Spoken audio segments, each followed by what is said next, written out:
It's very much in a space of sharing each other's presence, sharing that you exist, acknowledging each other. And you don't really get that when you're mixing in really open, just generic plant groups. Why do you think this community is so close-knit and safe? What is it that makes Black people and plants and the plant community, like this? Like what sort of historical context is bringing this to life? I mean, I go back to the story of you talking about your grandmother and her growing a single piece of cotton, which is like incredible. Little cotton balls. Yeah, little cotton balls. Yes. That was my mom. That was my mom. And my mom did it as, I know, she's a wild woman. She did it as like this, like at first I think she truly just wanted cotton. That she wanted to say she grew it. It's a political statement. That's kind of what I'm saying. Like, it is a political statement. I only needed one ball. I know, right? I mean, that's kind of what I'm saying. Is this, like, to me, this feels so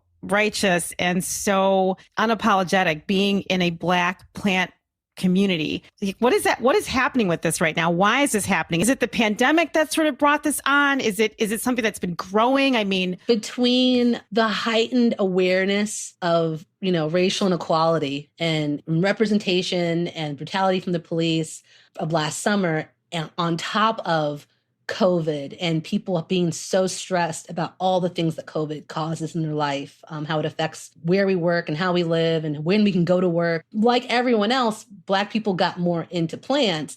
But then I think when it came to, maybe we need our own space, maybe we need that space, I think they get very protective. There's a lot more grace given. I was in a group, I'm still in this one group that I remember that there's not allowed to be picking between each other. One of the moderators is very adamant. She said, if anybody has a beef with anybody else, you need to take that offline. You need to text somebody. You need to message somebody. You two need to figure that out because you're grown adults on the internet.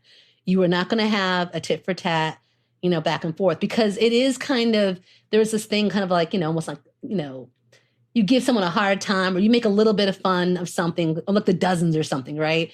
Where you like, oh, girl, that plant does not look good. It doesn't look like it's going to make it.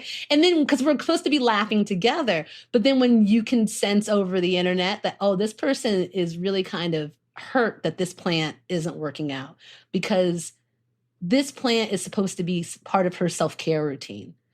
She's under a lot of stress. We all are. You can empathize. So when it's not working out, that empathy kicks in and it's like, oh, how can I help? And we kind of flip on a dime and you realize really quick, oh my gosh, I need to be a support for this person. So I feel like the group is very protective. It gives humor when it's needed.